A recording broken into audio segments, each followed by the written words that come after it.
Hugh became part of this group about how long ago now? For GLS? For just the 2-second link when you met with Paul. It would have been a year and a half. Okay, so a year and a half ago. And he has a really unique story because they have a business that does marine work, marine upholsteries, and they manufacture in China. And he's going to tell us a little bit about that. But I want to add that his mother has joined us here. There she is in the back, waving. And she is here to find out why Hugh is crazy at trying all this new lean stuff. And we wanted her to be able to join and see a bunch more crazy people to let her know her son is actually normal. Howdy. For those of you who aren't familiar, in small towns across the United States, howdy is an informal, how do you do? And normally you say it and other people say it back. So we'll try it again since it's the end of the day. I'm going to get some blood flowing here. Howdy. Howdy. Hey, that works pretty good. All right. I wanted to first thank Rick and Angel for putting this on. I feel very, very humbled to be able to come here. And obviously Paul, wherever he's at, for starting all of this. But really all of you guys having the courage to come out and share everything. It's really, really incredible to be a part of this community. It's really amazing. And lastly, I wanted to thank the owner of my company, which is my mother, Carolyn, for coming.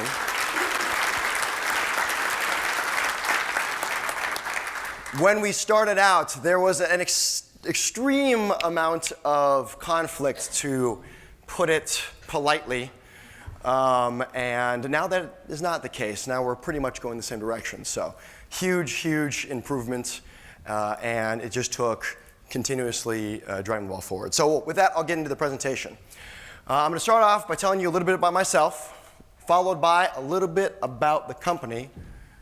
Then we're going to talk a little bit about polishing a turd, how to do that, and the results from that. So I apologize. I'm just a hill person from Missouri, so I like things in simple terms. All right, about me, I was born in Missouri, Springfield, Missouri, to be precise. That is the home of Bass Pro. From age 10 to 18, I was at Missouri Military Academy. It was an all-male military school. After that, I graduated and went to Texas A&M University, where I joined the Corps of Cadets. And I decided that I did not like waking up early to go exercise, so I did not go into the military. Instead, I took my IT degree and went to work for an oil company managing servers to make sure that the safety systems didn't allow the site to get all exploding. And then after that, I actually went to go work for ServiceNow in San Diego, which was a cool experience. Worked on enterprise-wide systems for customer support, and learned a lot about learning and unlearning processes. IT and lean actually kind of go well because it's all about process. And then I came to work for Springfield Marine, which is a family-owned business my father started in 1952. And we'll get right into that. It started off as a fencing company. It was Carnahan the Fence Man was the slogan. And after that, they cast their own parts because they could not get things reliably in the 50s in rural Missouri. People kept asking, hey, Garnet, will you cast this? Will you cast that? Will you cast this? Will you cast that? And eventually he picked up White and sold the company to him, and he spun off Springfield Aluminum. Springfield Aluminum then organically developed into Springfield Marine because the marine industry uses a lot of aluminum because of its anti-corrosion and strength properties. Then in the 90s, 89 to be precise, I guess in the 90s, they went ahead, my parents went over to China, and they spun up a facility in China, which was very, very lucky, and you'll find out why in a second. Most of my story is going to be taking place around this, which is now known as JianSu Carnahan, or JC for short. Then tragedy struck in 1999. The factory in the United States burnt down. And here's an actual photograph of it. And while that does look impressive, it's going to look a lot more impressive when down here in the bottom right corner, there's a small rectangle. That is a 60-foot telephone pole. So it was crazy. It was a huge tragedy. And eventually, they did rebuild the system the plant in the States, but it was more or less a warehouse at the time. So most of the story takes place in China, and we're going to jump right into that. When I showed up, this is a facility that is 100 meters long by 50 meters wide, and it's totally jam-packed full of inventory. There are about 8 workers in this room right now, and there's just inventory everywhere. The transportation waste was crazy. It was staggering. We were working 12-hour days, 7 days a week. No rest. It was crazy. So here's the way it looked before. There's inventory everywhere. You see, it's nice to have inventory because at the end, you just assemble it really quickly, and it's totally fine. So that's what we were all told. Here's that from another angle. These are just seats. You can see piles of inventory way in the back. This is about 2,000 seats in this picture. Here is our sewing department. We had about 30 sewers and massive amounts of batch work. In fact, most of the room was taken up with tables, just making sure that they could have the spot to put all the inventory. Here's our assembly line. It's kind of dark. I apologize. There's tons of inventory everywhere. It's one straight row, massive batch work. You see they're doing the nice non-value-added activity of putting things nicely up. And then another angle, you can just see inventory everywhere. It's a good thing that nothing's precariously placed, so it could get knocked over. And the maintenance department. This is just a normal day. Yeah, the maintenance department, that wasn't special. So pretty much when I showed up, it was a gigantic pile of garbage. And here's what it looks like now. Just to give a sneak peek, we'll start at the end. Now we have color code, strong visual controls, identifying what blue bins are metric, green bins are standard, yellow bins are washers, red, which you can't see in the picture, are else. We have Kaizen foam drawers. If there's a tool missing, someone's currently using it. This is now the maintenance department. Very big difference than it was before. The mold department has their immediately used tools quite a bit, but these are all very small changes. But it's what I like to call polishing turd. That is a turd that was polished by Mythbusters, so thank you, Mythbusters, for having an awesome show. And we're going to get into a little bit about how we did this. And it was a very short time because we've only been doing lean a year and a half. And it is so simple. The president of Hawks told Paul-san, smart people won't believe how simple it is. So I'm going to give you half the puzzle right here, and then you have to wait to the end for the rest of the half. First thing is you need to have 3S time, sweep, sort, and standardize. And you need to have that every day for your people. Second one, you need to have a morning meeting, if you can. And the last one, you need to be humble. Your leadership needs to be humble all the way down. Anything that you have control over, if you're middle management, anything below you needs to be humble when you move this forward. And to be frank, excuses are like assholes. We all have them, and they all stink. Here's some of my favorites. We're in office, or we're in IT. The 8 wastes don't apply to us. Or we're in 6 locations. We can't have a morning meeting. My personal favorite, do you have any idea how much time we would waste if we did this every day? So, to give you some backstory, I approached the owner of the company and I said, I would like an hour of everyone's time to do 3S and a morning meeting. And then, of course, I had to explain what that was, and that was promptly laughed at. And so some haggling went back and forth, and I was able to secure 1 hour of time. At that 1 hour of time, I was told, we'll give you a half hour of every day. This will be a 6-month trial. I need you to understand that you are going to fail, and your production numbers will go down. But this is a lesson that you need to learn, and you need to learn humility. So this is for you to fail. Here's a half hour every day for 6 months. So I immediately called the manager. I said, thank you. I left the office. I immediately called all my managers, 26 of them at the time, who had no management, no managers above them. They were kind of all running off on their own. And I said, we're going to be taking this time out of every day until JianSu Carnahan closes his doors for good because we're out of business. That's what I told them. And from there, we moved forward. And at the very beginning, we didn't have 3S. We barely even had 1S. We had 30 minutes a day, and they were just cleaning. They weren't even doing clean to inspect and looking for problems. They were just cleaning. Even though they were just cleaning, we were able to eliminate 2 full buildings full of inventory that people were just working around and over, and got that scrapped and out of the way and was able to condense some of the footprint immediately. Our ship rate went from 4.5 40-foot shipping containers a week to 5.5 shipping containers a week. At that time, we cut the work week from 7 days a week to 6 days a week. You would have thought it was going to be a riot. They wanted to work. It was the strangest thing. Even with that, our production numbers did not drop. And in the first year, we had an 18% increase in shipping containers shipped that year and a 9% decrease in cost. And that was just from 3S'ing-ish. So, then enter the morning meeting. Everyone says, crawl before you walk, walk before you run. And it felt a lot like this guy. You had a hillbilly from Missouri trying to communicate radical Western ideas like maybe the guy on the ground knows his job better than you do, to an Eastern audience that's been taught obey and don't question authority. We had managers and 350 workers who didn't want to be in the room after we had just made them clean. Everyone thought it would be a huge waste of time, and it was horrible for at least 3 months. And then it slowly got better. But we didn't give up. It was myself and Pat, the plant manager. We led the morning meetings. We had 0 content. We didn't have videos. There was almost no lean content built out in Mandarin and Chinese. So I kind of had to build it all and also like explain stuff, and then got things wrong, and it was very interesting. So it was just the most boring thing you could think of, but we kept pushing on, and it just continued to grind forward.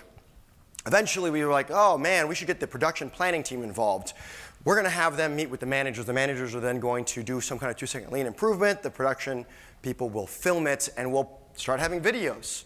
And that helped increase. So the videos helped. The production planning team started to really understand what was going on, and the managers were starting to just barely understand. But for the most part, it was terrible, and it just lumbered on like that for a few months.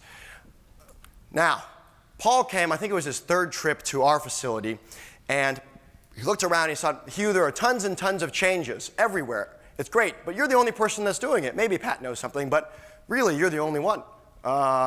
It's like you're trying to push a train by yourself. It's just not going to work out very well.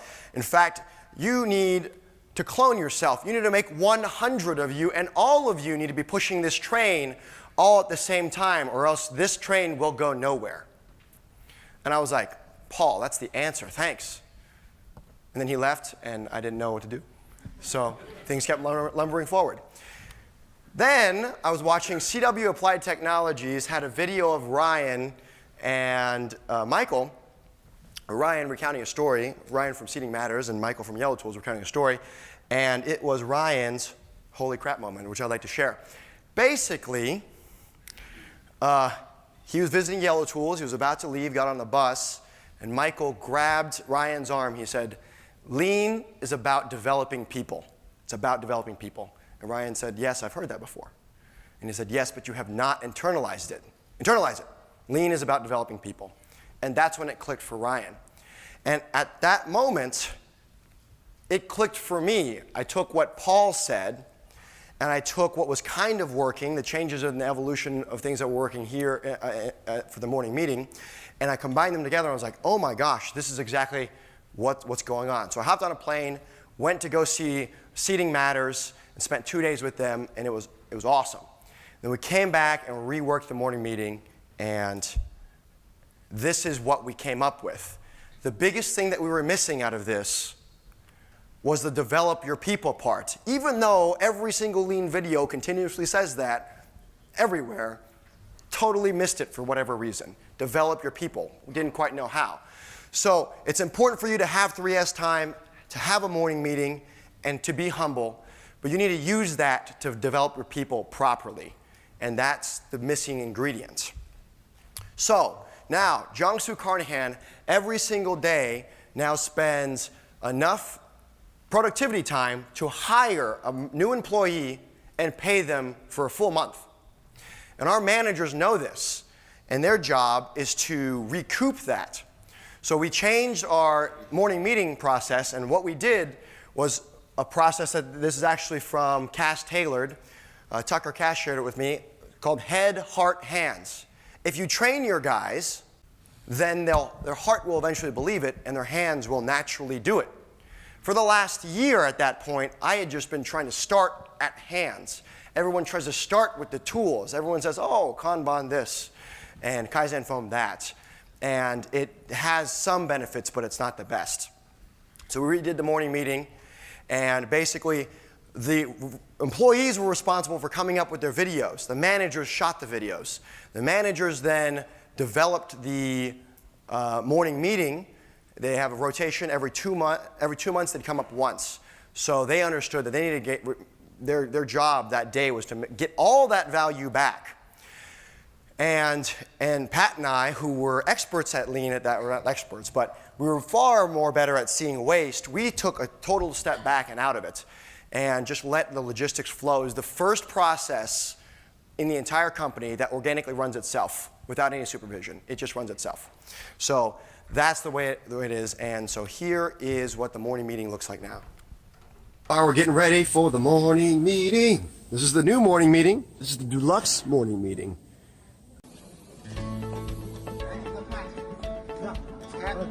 Good to see you. Yeah. Neo! Yeah, all right. Morning meeting starts off with a big hearty good morning, followed by who's going to be leading tomorrow's morning meeting. After that, they give a big thanks to anyone who helped out the day before, and then they say what they're thankful for. We then go into the 8-waste story from beginning to end, and then we delve into one of the wastes for the day. After that, we show videos of examples of that waste. That's what you're seeing here. They're teaching about what overproduction looks like on the line this morning. After the 8 waste for the day, we do upper body stretches. Next is a 2-second lean improvement for the day. More stretching. All right, then it's the office workers, 2-second lean. And we have neck exercises. And we finish off with a product lesson. So at the end says smile. You're doing awesome. We're glad we could bring you along for our morning meeting. This is one of the hardest things to get management to approve, and it's one of the most gratifying. Everyone's unified, we're on the same page, it's easy to disseminate information. If you don't have a morning meeting, you gotta get one. Thanks, see you next time. It's unconfirmed, but I believe, between Paul and I's conversations, this is the largest morning meeting on Earth. There are larger companies, but they don't meet every day. And we made it happen every single day. And so there's that. And this was developed after visiting Seating Matters, which I believe was just it feels like it was 4 months ago. But here are some results, and we can get into that, of what it looks like now. Bins tilted up, wheels on everything. You have labels on rolls, more wheels. Things are tilted so they can reduce their motion. Good labeling, strong visual controls. A way to sew and not have a big bundle and mess of zippers everywhere. More wheels. This is actually straight from Seating Matters. It's a way to handle trash during the sewing operations. Things are tilted so you can reach directly in and you don't have to go forward and down. Strong visual controls. Trash cans next to the work areas. They used to do this on the floor. Now everything's waist level and there's a machine that does it. Our office has wheels on everything. You need more strong visual control so you know exactly what it is, standardized across the company. All of the things that you've seen in this video happened in 1 month.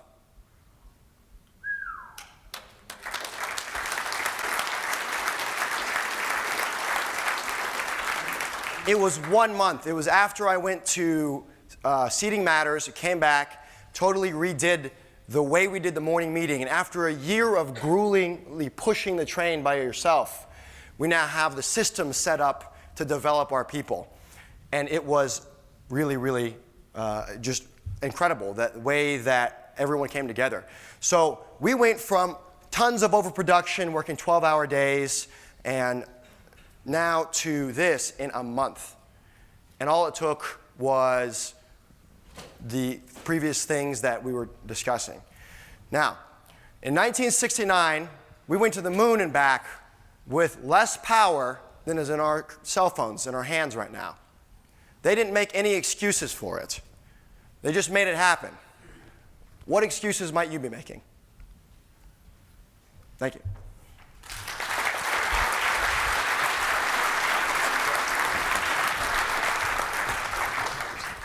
So anyone have any questions for Hugh?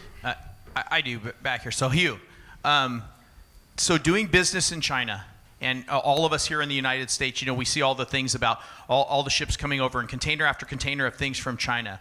What things as a business in the U.S. or in other parts of the world should we be concerned at how successful that they're being over there, and this process that we're all this journey that we're all on?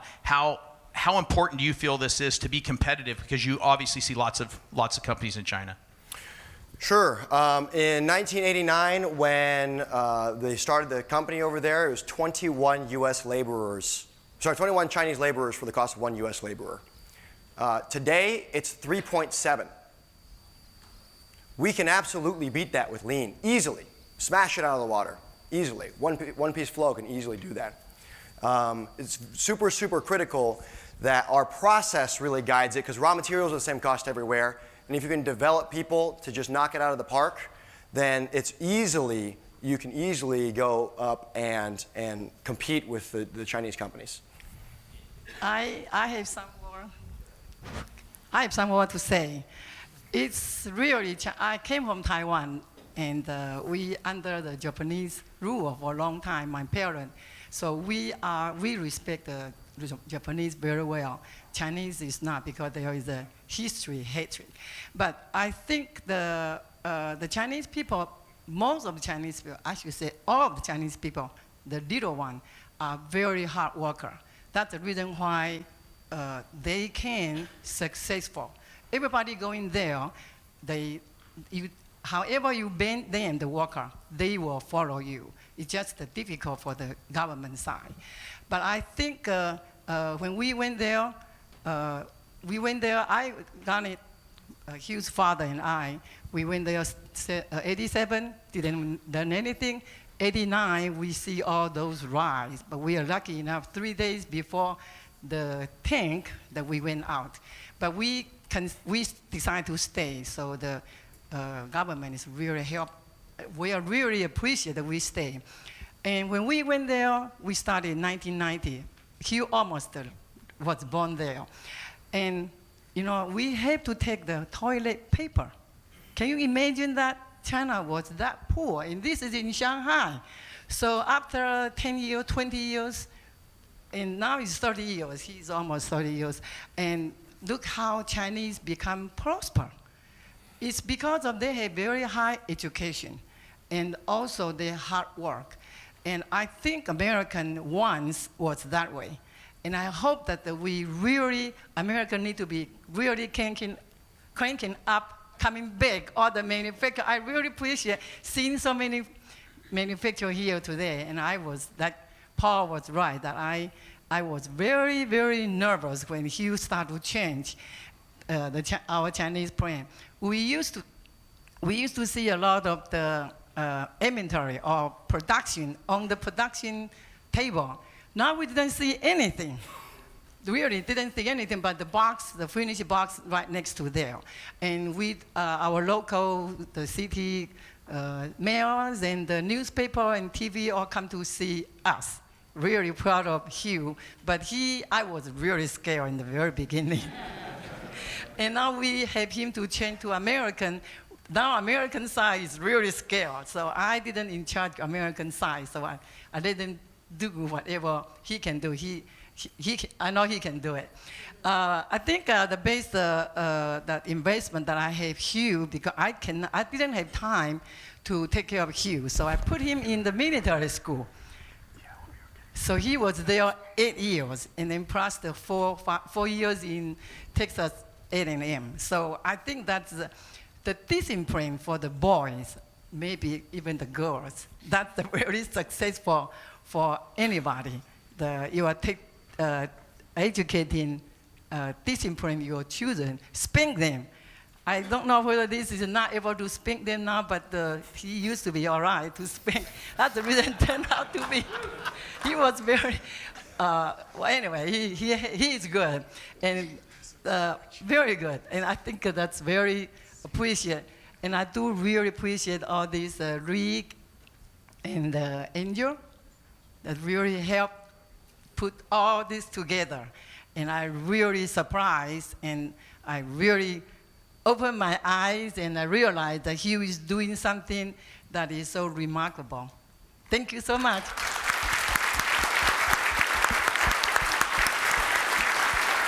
That is an incredibly proud mother right there. So we have time for one more question, and we'll give it to Brett. You were talking about having the world's biggest morning meeting, and it's a question I run into all the time. Where people are like, oh, I have 100 people. Do I get them all together? So, I mean, just quick, how does that work? Tell me how that works. How do you do it? Well, first off, you need a room to do it in. We kind of created that room by rearranging the shop floor, and then we put everything on wheels so we could kind of push stuff out of the way. And the cheapest, quickest thing we could do is go buy garbage DJ equipment as quickly as we could.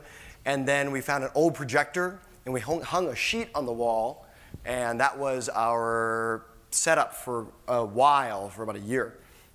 Okay, so for clarity, you basically are running the same morning meeting with how many people? 350. Jesus, okay, so 350 people. That I'll be running at my company with 20, but you didn't make an excuse when you had 300 people. That's correct. I didn't know, actually, Awesome. I had no idea that it was difficult at all, because Paul's book was like, yeah, just do it.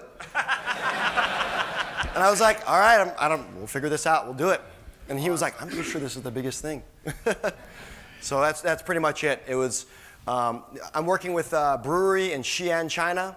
He has actually a building, his company's in 6 locations. I'm helping him work through that process as well. We had some hiccups. We actually had to do 3S time first, followed by the morning meeting, because a lot of workers were non-compliant. They wanted to have we do the morning meeting first, and then done 3S time, they would just start working. So we just had to make it so annoying that if they started, they'd have to stop. So that was an intentional sandbagging of the work. So I mean, it's different for everybody.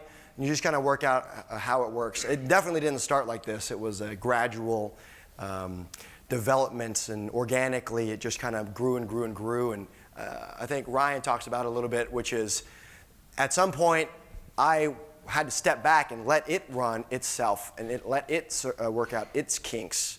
I'd say the morning meeting definitely was aimed at developing the people, and that really was it. It was the fact that they were running it, they were engaged, they were teaching, they were shooting the videos, and it was the people that were teaching it, when they shoot the videos, when they train, that is when they learn. They have 90% retention. When you're just sitting here listening, you only have 10% retention.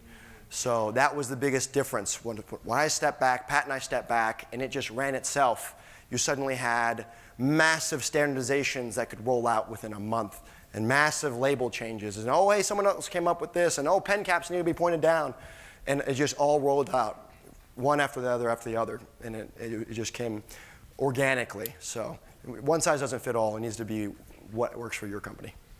So Hugh, before you leave, actually, I'm going to ask a question, but I'm going to tell a little bit about our company. And so, and the reason I bring this up is you mentioned in it the challenges about cutting production time to do 3S and then morning meetings. So at Phoenix, we actually currently work an 8-hour day, but we only have 5.5 hours of scheduled productivity, 5.5 to 6. And that is because we have our 30 minutes of 3S, about 30 minutes of a daily meeting. And we also have a requirement that they spend 30 minutes per day on personal development.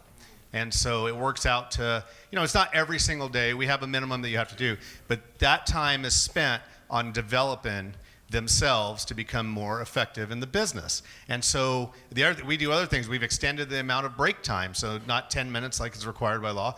We have 15 minutes. We even do meditation in the afternoon, which it's funny because it's mainly the production guys that come in for meditation, which you wouldn't typically imagine. But the number one question I always get, so when we do our tours, we have them on Tuesdays and Thursdays, we have people come through, and at the end, I'll go and meet with them, and you have any questions? And they say, how do you possibly keep up your production by only working 6 hours a day, and or 5 hours a day? You're losing so much productivity. And my response typically is, you're a fool if you think your people are working 8 hours a day.